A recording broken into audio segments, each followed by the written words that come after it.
Достар, байқаған шығарсыздар, ауа райын қараған кезде 2 бейсенбі жазылып тұр. Ол бекерден емес. Ақпан айының 29-ы және наурыз айының 1-і.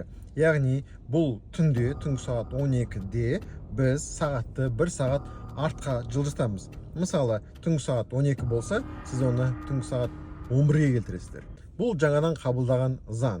+6 сағатпен жүргендер енді +5 сағатмен жүреді. Яғни кім сағатты ауыстырады десеңдер, ол Астана, Алматы, Шымкент және шығысқа қарай қалалар ауысады.